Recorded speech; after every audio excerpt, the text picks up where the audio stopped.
The metallic taste of blood filled Taylor's mouth as she bit down on her lower lip to keep from screaming.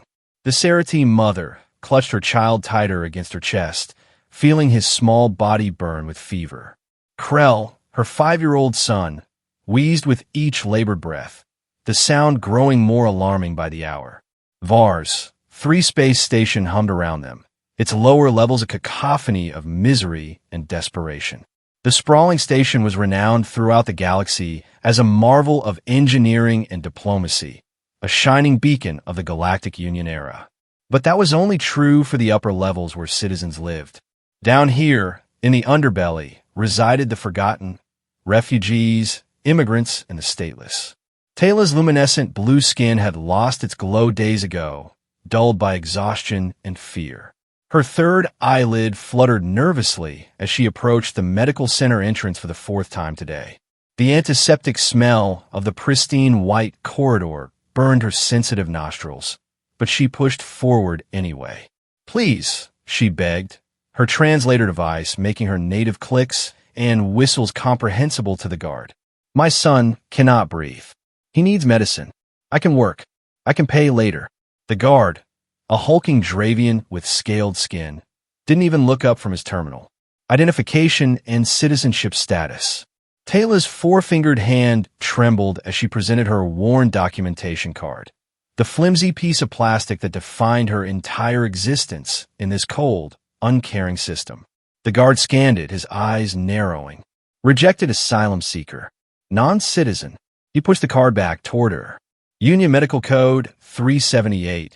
B clearly states that medical resources are reserved for registered citizens only. "But he's a child," Taylor's voice cracked. "Please look at him." Krell's normally iridescent skin had turned a dull gray. His chest heaved with each shallow breath, the small spiracles along his ribcage fluttering desperately for air. "Rules are rules," the guard replied, his voice flat and emotionless. "The station has limited resources. If we treated every non-citizen, the whole system would collapse." Desperation clawed at Taylor's insides. She felt her knees, Krell still clutched tightly in her arms. "I beg you," she sobbed, all dignity abandoned. "He will die without help." The guard's expression hardened. He tapped his communication device. "Security to medical entrance C-49. Disruptive non-citizen." "No, please," Taylor began, but the guard had already stood, towering over her. "Leave now, or you'll both spend the night in detention." Other patients in the waiting area avoided her gaze, their eyes fixed on the sterile floor. No one spoke up. Taylor's legs shook as she rose. As she turned away, Krell let out a particularly painful wheeze, his small body convulsing with the effort to breathe. "He needs a bronchial stabilizer and oxygen," she pleaded one last time, her voice barely audible. "Just medicine. That's all." The guard stepped forward, grabbed her arm roughly, and pushed her toward the exit. Taylor stumbled, losing her balance, and fell hard against the cold metal floor, twisting to protect Krell from the impact. Pain shot through her shoulder, but she barely noticed it compared to the agony in her heart. "Stay in your sector," the guard spat, his hand hovering over his stun baton. "And don't come back." The automated doors hissed shut behind her, leaving Taylor in the dimly lit corridor of Level 49, the lowest habitable deck on Vars 3. Tears streamed down her face, leaving luminescent blue trails on her cheeks as she staggered into the shadows, away from prying eyes. In a small alcove between waste processing units, Taylor sank to the floor, cradling her son. She gently wiped his forehead, her fingers tracing the small, undeveloped sensory horns that would someday, if he survived, grow into the proud crown of their people. "Stay with me, little one," she whispered in her native tongue, rocking him gently. "Your father reached the stars so we could follow. We must be strong, like him." But as Krell's breathing grew more labored, Taylor felt her hope fading with each passing second. Jonas Reed pulled his worn jacket tighter around his shoulders, hunching to make himself less noticeable as he moved through the crowded corridors of Level 49. After 5 years living in the underbelly of Vars 3, he perfected the art of invisibility. Keep your head down. Avoid eye contact. Stick to the shadows. Stay alive. The ID chip that once identified him as Dr. Jonas Reed, Chief Medical Officer of the research vessel Copernicus, had been deactivated long ago. Now he was just another ghost haunting the station's depths, one more stateless soul surviving on scraps. His crime? Treating non-citizens during the Proxima outbreak, when refugees from the war-torn Proxima system had flooded Vars 3, carrying a highly contagious respiratory virus. Union authorities had ordered medical personnel to prioritize citizens. Jonas had refused, setting up a makeshift clinic in the cargo bay to treat everyone. For that, he'd lost his license, his position, and his right to citizen medical care. Ironic punishment for a doctor who had only wanted to heal. Jonas had been heading back to his small hideaway when he heard the commotion at the medical center entrance. He didn't stop, couldn't stop. Getting involved only brought trouble. But as he passed a dim alcove, a sound made him freeze. It was the unmistakable wheeze of a child struggling to breathe. Jonas knew that sound. It had haunted his nightmares for years, ever since he'd held his daughter Ellie as she fought for air during the Magnus Station disaster. He'd been away from her side for just 10 minutes, called to treat a Union official with a minor laceration, when the station's life support had failed in the refugee quarter. By the time he got back, it was too late. He tried to keep walking. He really did. But his feet betrayed him, turning toward the sound before his brain could object. In the alcove's dim light, he saw them. A Sarati woman hunched protectively over a small child. Her blue skin was dull with exhaustion, her eyes glazed with despair. The child in her arms trembled with each labored breath, his chest rising and falling in the irregular rhythm that Jonas recognized all too well. Acute pulmonary distress. Probably an allergic reaction to the station's recycled air, common among Sarati children, whose respiratory systems weren't fully developed until adolescence. The woman looked up, her third eyelid flicking with fear as she spotted him. She pulled her child closer, defensive. "I mean no harm," Jonas said softly, keeping his distance. She didn't respond, just watched him with wary, exhausted eyes. "Your child," Jonas continued, "he has spherical inflammation, doesn't he?"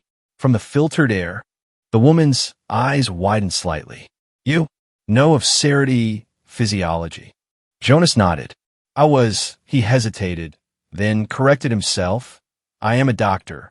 "They wouldn't help us," she whispered, her voice barely audible over the constant hum of the station's machinery. "We aren't citizens." Jonas glanced around nervously. 2 patrolling security drones hovered at the far end of the corridor. If they scanned him helping a non-citizen with medical care, it would mean detention for sure. He'd already served 3 sentences for unauthorized medical practice. He should walk away. It wasn't his problem. But the sound of the child's wheezing cut through his defenses like a surgical laser. "I have supplies," he heard himself saying. Not much, but enough to help him breathe easier. The woman's luminescent eyes searched his face, desperate for any reason to trust this stranger. "Why would you help us?" Jonas didn't answer. Instead, he asked, "Can he walk?" She shook her head. "He's too weak." Without another word, Jonas removed his jacket and held his arms out. "I'll carry him. We need to move quickly." The woman hesitated, clutching her child tighter. "He needs treatment now," Jonas insisted gently. "His spiracles are closing." As if to emphasize Jonas's point, the child let out a strangled gasp, his small body convulsing. The decision made itself. The Sarati mother carefully transferred her son into Jonas's waiting arms. "I'm Jonas," he said, adjusting the small body against his chest. "Taylor," she replied, her voice trembling. "His name is Krell." Jonas nodded, looking at the small, suffering child in his arms. "Hold on, Krell. We're going to help you breathe again." The abandoned medical station on level 51 had once been an emergency triage center during the station's construction phase. Now it served as Jonas's home and secret clinic. Cleverly concealed behind what appeared to be a non-functioning maintenance hatch, the small facility contained scavenged medical equipment and supplies Jonas had collected over years. As they entered the hidden room, dim emergency lights activated, revealing a space that was surprisingly clean despite its abandoned state. Sterilization fields hummed at each entrance. Another piece of salvage technology that had cost Jonas 3 months of food rations to acquire. "Put him on the table," Jonas instructed, already moving to a cabinet recessed in the wall.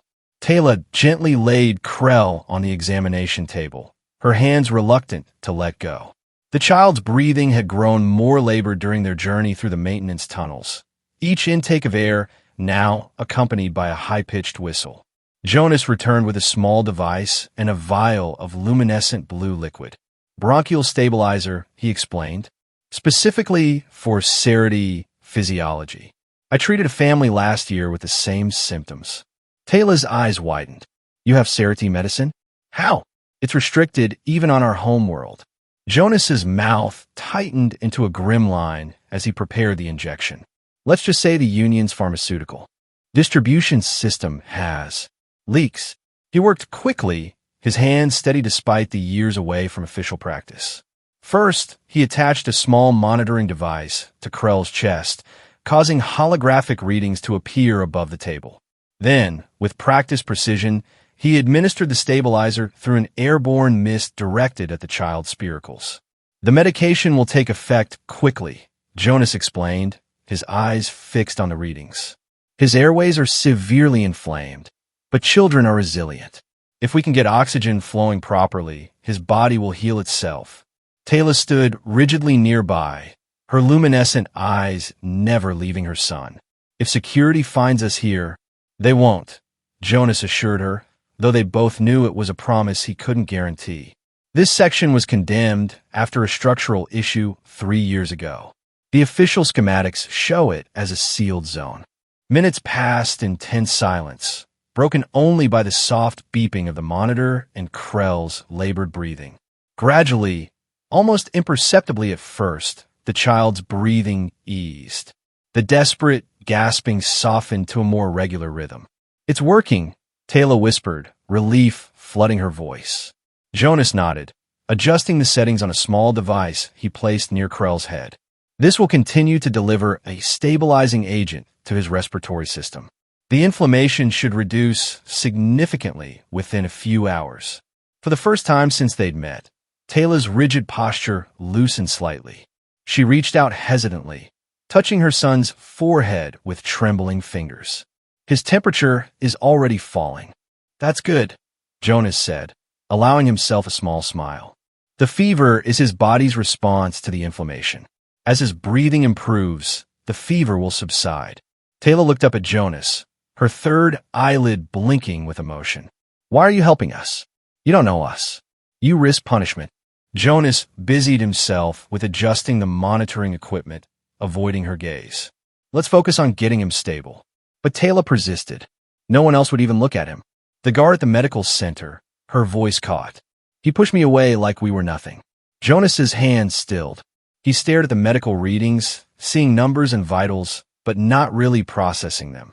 Instead, his mind filled with memories. A different child, a different time, the same desperate struggle for breath. "I had a daughter," he said finally, his voice low. "Ellie. She was 6 when the life support failed in the refugee quarter of Magnus Station. I was treating a union official with a cut finger." Bitterness crept into his voice. The official's treatment was priority, they said. By the time I got back to Ellie, he stopped, unable to finish. Understanding dawned in Taylor's eyes. "I'm sorry," she whispered. Jonas cleared his throat, forcing himself back to the present.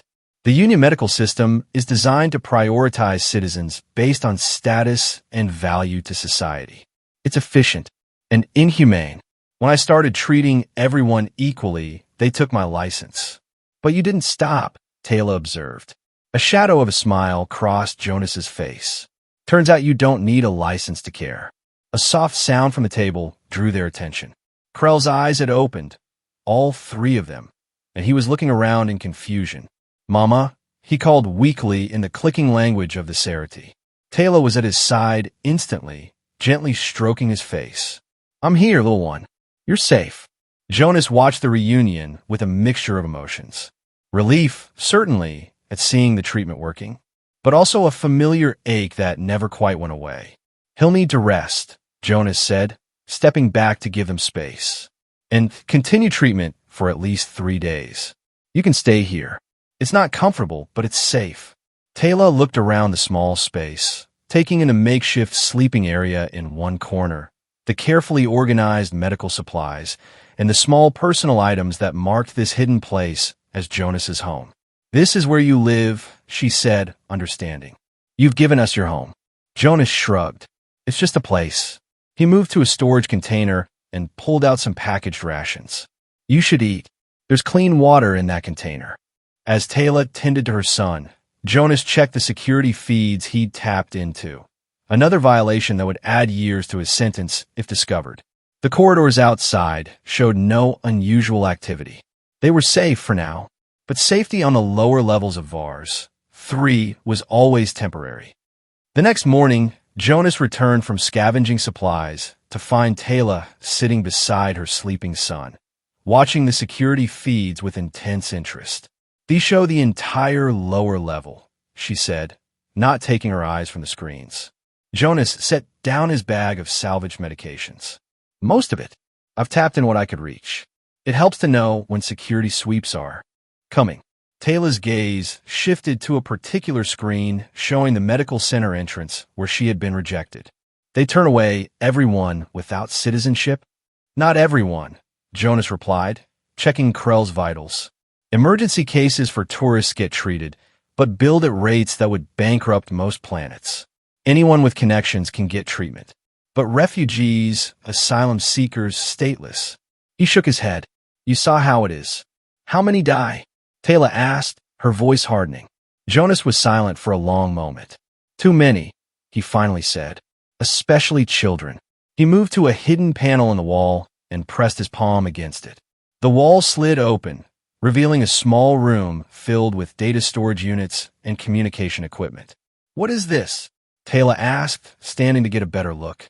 "Records," Jonas answered simply. "Every case I've treated. Every person turned away that I couldn't reach in time. Every non-citizen deemed unworthy of care by Union Medical Code." Taylor stepped into the small room, her eyes widening at the extensive archive. "There must be thousands. 10,476 documented cases in the past 5 years, Jonas confirmed. Just on this station. And I'm only one person. I can't record them all." He touched a control panel, and a holographic display activated, showing faces of various species, all looking desperate, many injured or ill. "These are the ones I couldn't save." Taylor's hand covered her mouth as she recognized what she was seeing, an impromptu memorial. "Why do you keep these records?" she asked softly. Jonas's expression tightened. "Evidence. Someday, someone will care enough to change the system. When that happens, they'll need proof of what's been happening." Taylor studied the human's face, noticing for the first time the deep lines around his eyes, the premature gray in his hair. "You've been fighting this battle alone for years." "Not entirely alone," Jonas corrected, stepping back from the archive. "There are others, a network of former medical personnel, smugglers, even a few union officials who look the other way. We share information, resources when we can." He moved to check on Krell, whose color had improved dramatically overnight. The child's breathing was almost normal now, just an occasional catch in his throat. "He's healing quickly," Jonas observed. "Sci-Fi children have remarkable recovery capabilities when they receive proper treatment." "Thanks to you," Taylor said, watching her son with relief. She hesitated, then asked, "These others you mentioned, this network, could I meet them?" Jonas's expression grew guarded. "Why?" "Because I want to help," she replied without hesitation. "My mate died getting us to this station, believing it would give Krell a better future. Instead, we found more oppression." Her luminescent eyes hardened. "If others are suffering as we have, I want to do something about it." Before Jonas could respond, an alarm blared from the security console. He rushed over, his face paling as he checked the feeds. "Security sweep?" he muttered. "But it's not scheduled. Something's triggered them." Taylor moved to his side. "What does that mean?" Jonas's fingers flew over the controls, cycling through different camera views. "They're searching systematically, not randomly. They're looking for something specific. The feed switched to show a team of armed security officers moving through level 50, scanning walls and floors with handheld devices. Signal tracers, Jonas whispered. They're tracking an unauthorized transmission. He turned to Taylor, his expression grave.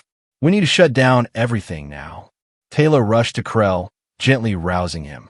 We have to go, little one. Jonas was already disconnecting equipment, his movements quick and practiced. There's an emergency exit through the maintenance shaft. It leads to level 48. As they worked frantically to evacuate, the security feed showed the officers moving closer, their scanners leading them directly toward the hidden medical station. They're following something, Jonas muttered, staring at the officer's determined approach. Realization dawned on his face. The bronchial stabilizer. It emits a unique energy signature when activated. He cursed himself for not thinking of it sooner.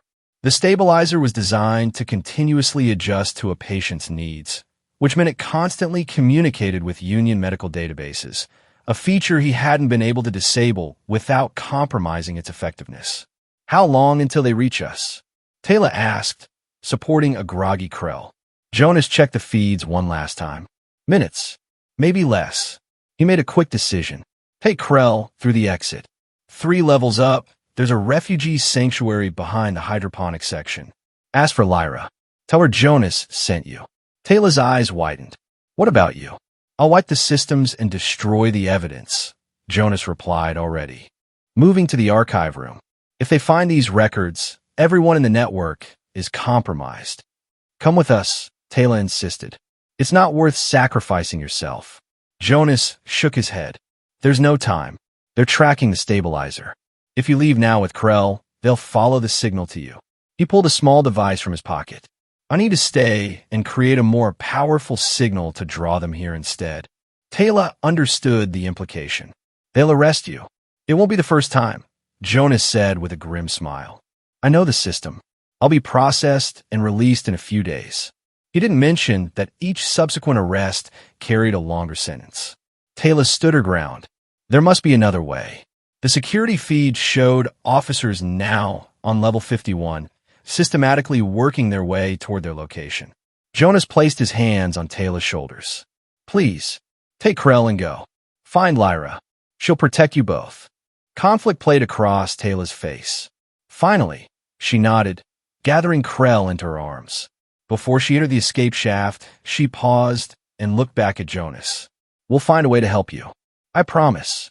Jonas gave her a sad smile. Just keep your son safe. That's enough. As the panel closed behind Taylor and Krell, Jonas turned back to his equipment. Instead of destroying it as he'd claimed, he began rapidly configuring the archive system. His fingers flew over the controls, uploading all his carefully collected evidence to a secure server maintained by the underground network. Then, he initiated a final sequence, one he'd hoped never to use. The screen displayed a simple message. Emergency broadcast initiated. Jonas took a deep breath. He'd just activated a protocol that would transmit his entire archive to every public terminal on VARS 3, bypassing Union sensors through a complex routing system. It wouldn't last long before being shut down, but it might be long enough. As the security team's footsteps grew audible outside, Jonas straightened his shoulders and prepared to face the consequences of his actions. He'd always known this day would come eventually. At least Taylor and Krell would be safe. That's what mattered most. Taylor's heart pounded as she carried Krell through the maintenance shafts. The human doctor's sacrifice weighed heavily on her mind, but her son's safety had to come first. She followed Jonas's directions, climbing upward through the station's infrastructure. Krell had regained enough strength to cling to her back, his small arms wrapped tightly around her neck. Mama, where are we going? He whispered. To find friends, she replied softly. Be quiet now, little one. As they emerged on level 48, Taylor was startled by the sudden chaos around her. Station-wide alarms were blaring, and the public information screens that normally displayed Union propaganda were showing something entirely different. Faces. Hundreds of faces of different species, old, young, injured, sick. each image accompanied by text describing their condition and the words "denied care," non-citizen status prominently displayed. Crowds had gathered around the screens, their reactions ranging from shock to outrage to tearful recognition of familiar faces. That's Jonas's archive, Taylor realized. He's broadcasting it to the entire station. She pulled her hood lower over her face and hurried toward the hydroponic section, trying to avoid drawing attention. But it was impossible to move quickly through the growing crowds. On every screen, more cases appeared. Children denied vaccines. Elderly aliens refused pain management. War refugees with untreated injuries. The evidence was overwhelming and undeniable. Then, Jonas's face appeared on the screens. He was seated in an interrogation room, security officers standing behind him. Despite the circumstances, he looked calm and resolute. "My name is Dr. Jonas Reed," he said, his voice echoing throughout the station. "For 5 years, I have documented the systematic medical neglect of non-citizens on VARS 3. What you're seeing is just a fraction of the suffering caused by Union Medical Code 378B. The security officers moved to terminate the broadcast, but Jonas continued speaking rapidly. "This isn't about politics or resources. It's about basic decency. Every sentient being deserves care when they're suffering. That's the oath I took as a doctor, an oath that supersedes any government regulation." The screen cut to static, then returned to the standard Union emblem. But the damage was done. The crowd around Taylor had grown larger and more vocal. Many were sharing their own stories of denied treatment or lost loved ones. Others were stunned into silence by the revelations. "They'll make him disappear now," a voice said beside Taylor. She turned to find an elderly Niveran woman watching the screens, just like they did with the others who spoke out. Fear clutched at Taylor's heart. Jonas had risked everything to save Krell, and now he would pay an unimaginable price. Unless an idea formed in Taylor's mind. Dangerous, perhaps foolish, but possibly their only chance. "Krell," she said softly to her son, "I need to help the human who saved you. It might be dangerous." Krell's 3 eyes blinked up at her. "The one who made my chest stop hurting?" Taylor nodded. "Then we have to help him, Mama," Krell said with the simple certainty of a child. With renewed determination, Taylor changed direction, no longer heading toward the refugee sanctuary. Instead, she moved toward the central communication hub on level 48. If Jonas could broadcast his archive, perhaps she could share her own story. But as she approached the hub, she saw it was heavily guarded. Security forces had been deployed throughout the station, clearly attempting to control the situation as the public displays of outrage grew. Taylor retreated, searching for another option. That's when she spotted a news crew from Galactic Information Network, one of the few independent media outlets still operating in Union space. They were interviewing people in the crowd about the broadcast. It was risky, extremely risky, but if there was ever a time to be brave, it was now.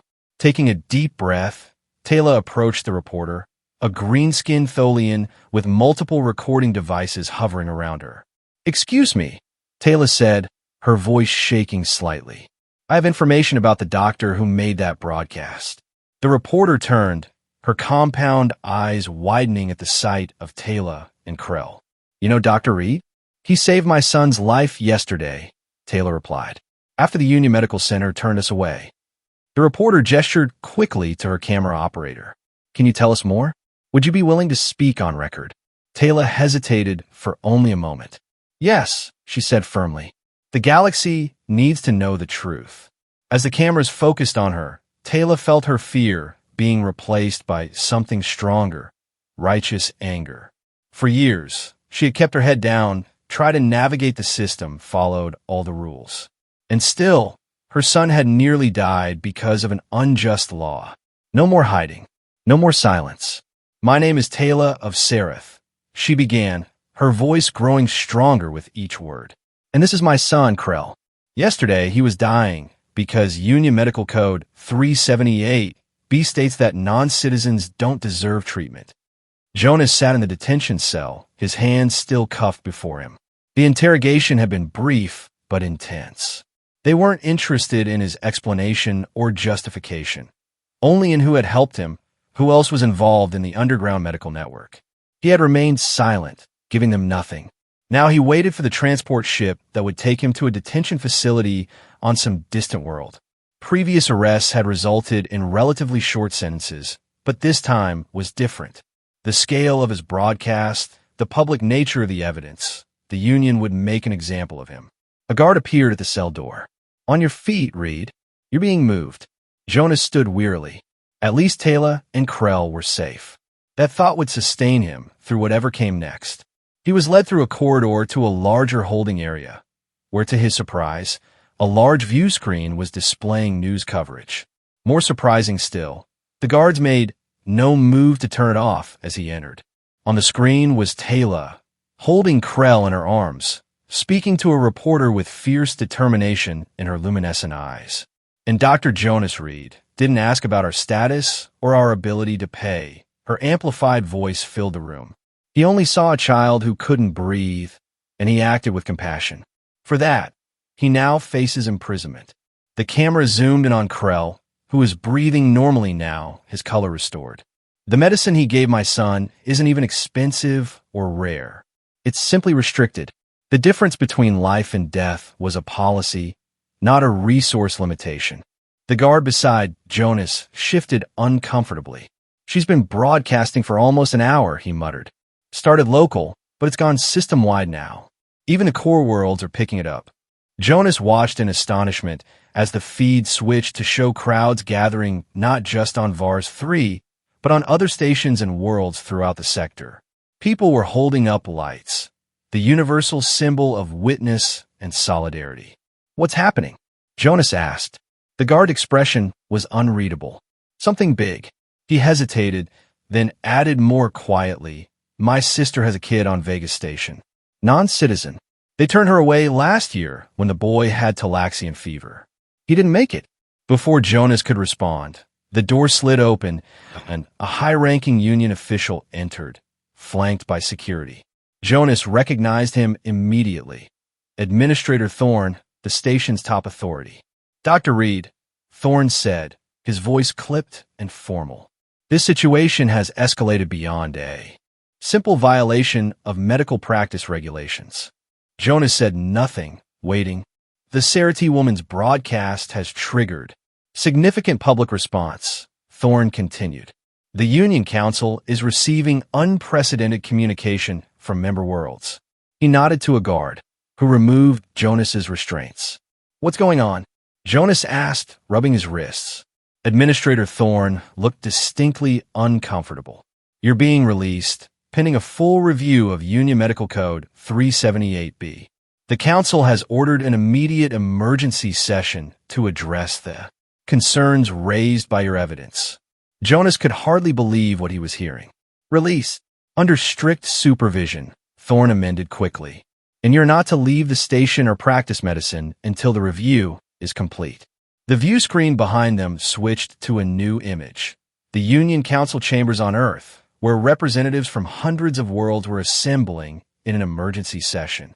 The subtitle read, "Council TO Address Medical Ethics Crisis." "This doesn't mean the charges against you are dismissed," Thorne continued, his tone hardening. "You've still violated numerous regulations. But given the unusual circumstances, immediate detention has been deemed potentially inflammatory." In other words, Jonas realized, they were afraid of making him a martyr. The public response had caught them completely off guard. "There's someone who wishes to speak with you," Thorne said, gesturing toward the door. Taylor entered, Krell at her side. The child ran forward immediately, wrapping his arms around Jonas's legs. "You're all right," the boy exclaimed in his native clicking language, which Jonas's translator rendered perfectly. Jonas knelt down to the child's level. "You're looking much better," he said with a genuine smile. "Your breathing sounds perfect now."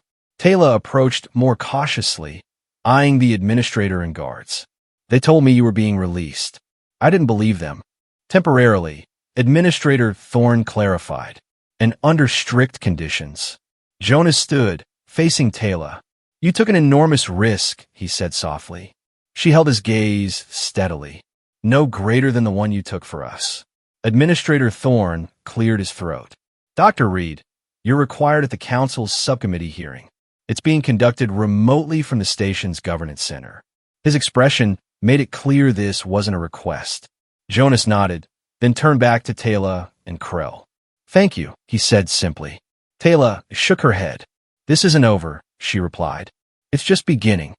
3 months later, Jonas stood at the entrance to the newly established Humanitarian Medical Center on level 49 of VARS 3. What had once been a restricted zone was now a bustling facility providing care to all station residents, regardless of citizenship status. The changes had come quickly after the council's emergency session. Union Medical Code 378B had been suspended pending a complete overhaul, and emergency funding had been allocated to establish care centers in areas with high non-citizen populations. It wasn't a perfect solution. Opposition remained strong in many quarters, and a long-term funding was still under debate. But it was a start. Dr. Reed called a voice behind him. The new respiratory units have arrived from Seraph. Jonas turned to see Taylor approaching, wearing the uniform of a medical administrator. In the weeks following the broadcast, she had revealed her background as a healthcare coordinator on her homeworld, skills that had made her invaluable to the new facility. Good, Jonas replied. We've got 3 more Serity children coming in today with early signs of respiratory distress. Having proper equipment will make treatment much more effective. They walked together through the center, which despite limited resources, maintained the highest standards of care. Medical personnel from diverse backgrounds worked alongside each other, many volunteering their time and expertise. The council vote is tomorrow, Taylor said quietly, on permanent implementation of the new medical access policy. Jonas nodded, trying not to show his concern. I've heard the opposition has been gaining support. Budget constraints are always their favorite argument. They passed through the pediatric section, where Krell was helping a younger Serity child adjust her breathing apparatus.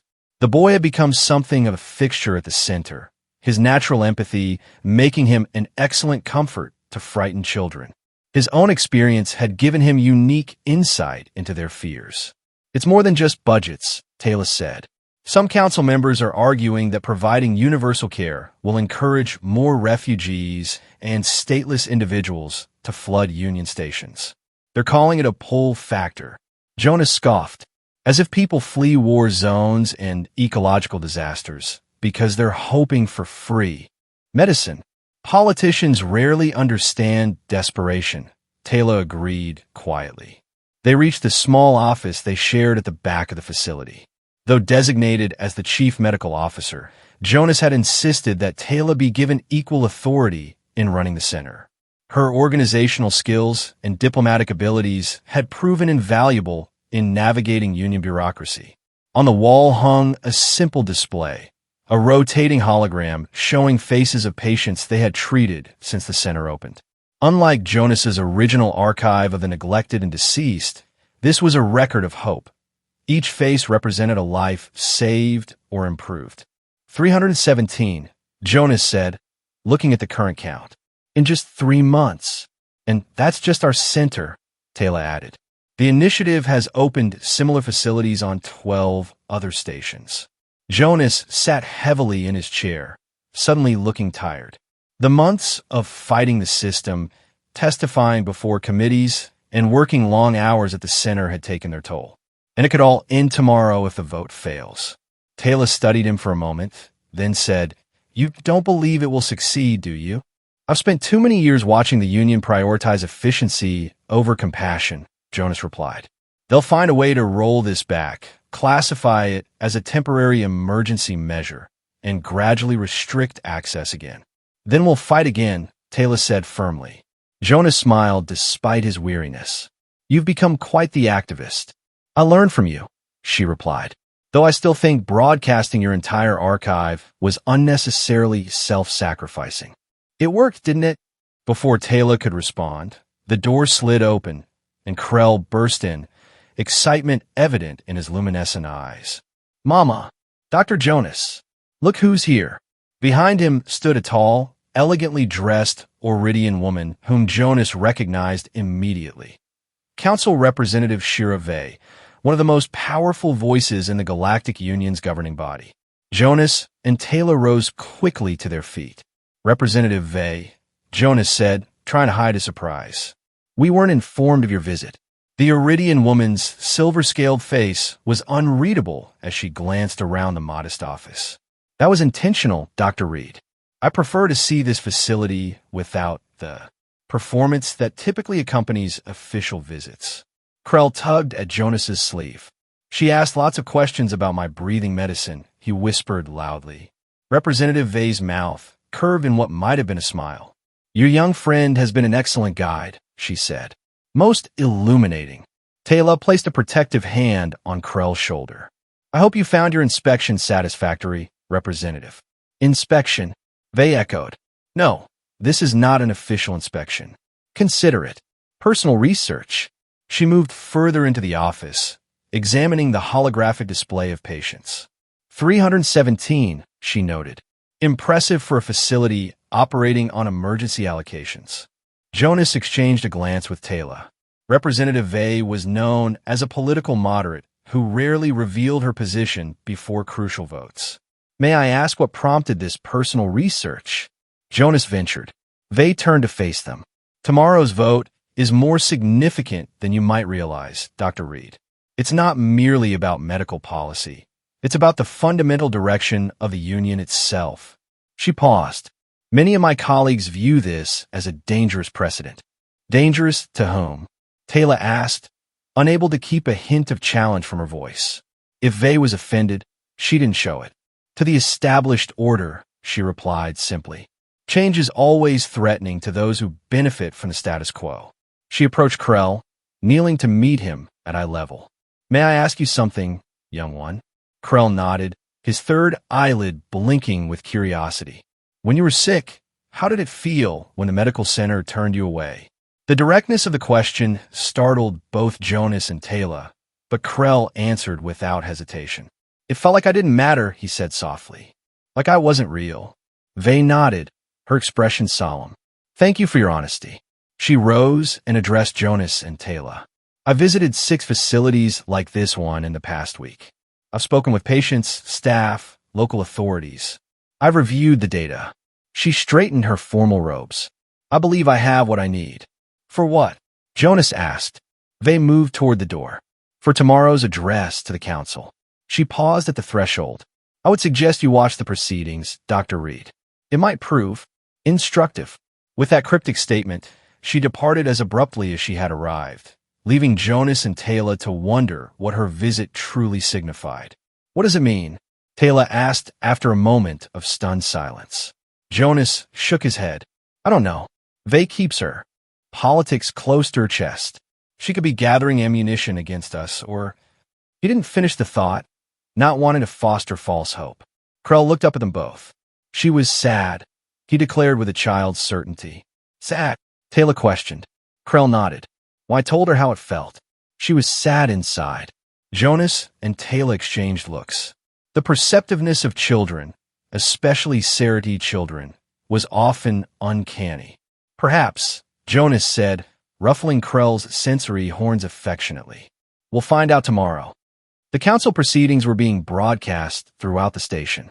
Jonas, Taylor, and Krell gathered with other staff and patients in the center's common area to watch.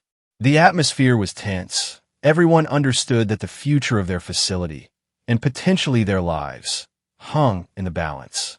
On the large view screen, the council chamber on Earth appeared imposingly formal.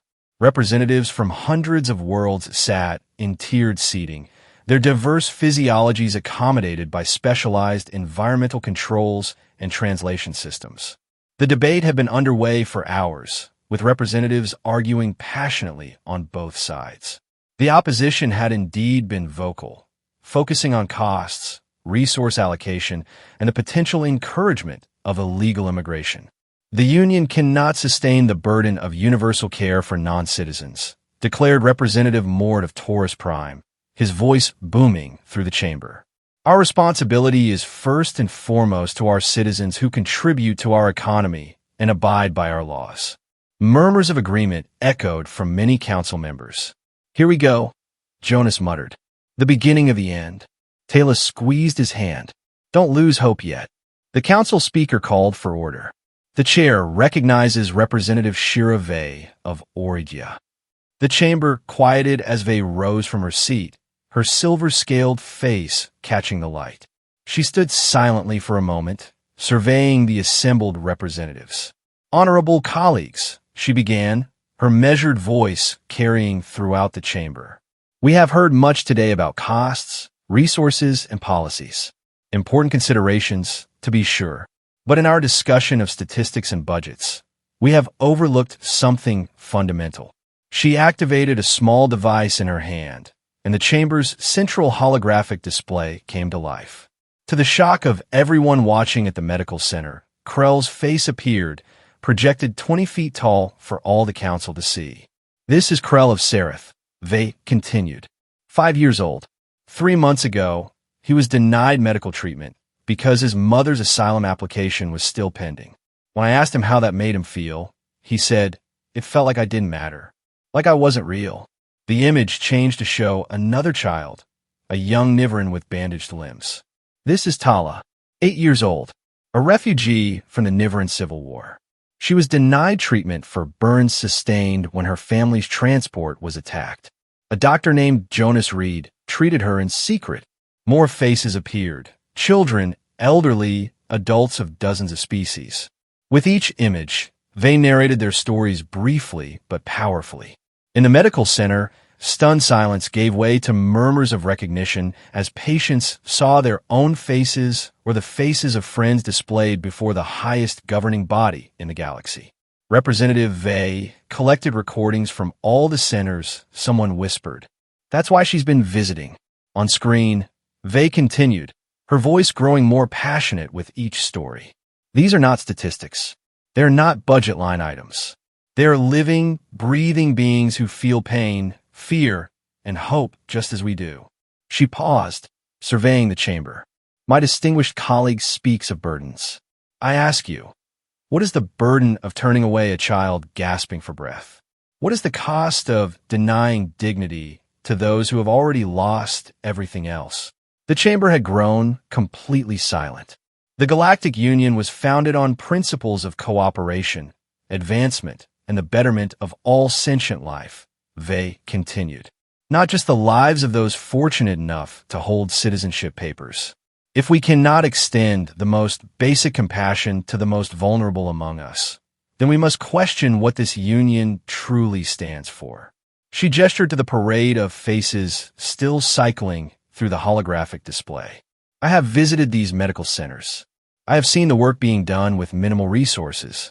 I have witnessed the dedication of medical personnel who understand that healing is not a privilege to be earned, but a right inherent to all living beings. Vey's silver scales caught the light as she raised her head proudly. I stand before you today to urge passage of the Universal Care Act, not despite our union principles, but because of them. This is not charity. This is not weakness. This is the fulfillment of our highest ideals. She looked directly into the camera, and for a moment, it seemed as though she was speaking directly to those watching at the medical center. The true measure of a civilization is how it treats its most vulnerable members. Today, we have the opportunity to be measured and found worthy. With that, she took her seat amidst profound silence. Then, from the far side of the chamber, another representative stood, an elderly human woman whom Jonas recognized as Representative Chun of Mars Colony. I would like to share something with this council, Chun said, her voice wavering slightly with age but firm with conviction. 53 years ago, I arrived at Epsilon Station as a refugee from Earth's resource wars. My daughter was suffering from radiation poisoning. We were denied treatment because our refugee status was still being processed. She paused, visibly collecting herself. My daughter died waiting for bureaucracy to decide she was worthy of care. I have carried that wound for over half a century. She looked around the chamber. I will vote in favor of this act. I only regret that it comes too late for my child. One by one, other representatives began to rise, sharing similar stories, personal experiences or those of constituents. The tone of the chamber shifted perceptibly as the debate transformed from abstract policy to deeply personal testimony. In the medical center, tears flowed freely.